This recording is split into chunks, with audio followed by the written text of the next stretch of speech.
Praise the lord.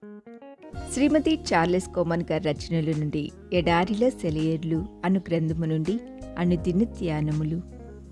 ఆయన నిమిత్తం కనిపెట్టుకుని వారందరూ ధన్యులు. యెషయా గ్రంథము 30:18.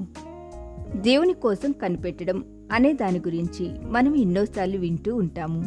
అయితే మనం ఆయన కోసం కనిపెడుతూ ఉంటే మనం సన్నద్ధులం అయ్యేదాకా ఆయన కనిపెడుతూ ఉంటాడు. కొందరంటూ ఉంటారు, చాలామంది నమ్ముతుంటారు కూడా, ఏమిటంటే మనం అన్ని విధాలుగా సిద్ధపడిన వెంటనే దేవుడు మన ప్రార్థనలకు జవాబు ఇస్తాడు అని. దేవుడు వర్తమానానికి దేవుడు అంటారు వాళ్ళు. ఆయనలో భూతకాలానికి కానీ భవిష్యత్ కాలానికి కానీ చోటు లేదంటారు. ఆయన చిత్తానికి లోబడడంలో అన్ని నిబంధనలను మనం పూర్తి చేయగలిగితే వెంటనే మన అవసరాలను ఆయన తీరుస్తాడు అంటారు. ప్రార్థనకు జవాబు దొరుకుతుంది అని వారంటారు.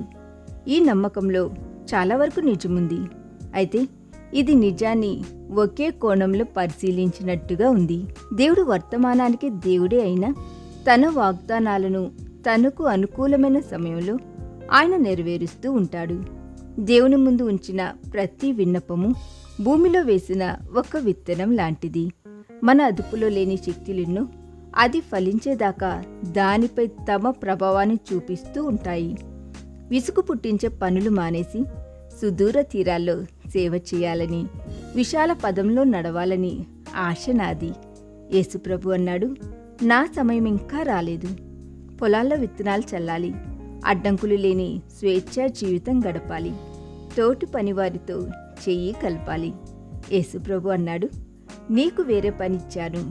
ఈ ఎడారి వదిలిపోవాలి, నశించే ఆత్మల్ని చేరాలి, వాటిని ప్రభు కోసం జయించాలి. ప్రభు అన్నాడు, ఆ పనికి నిన్ను పిలువలేదు.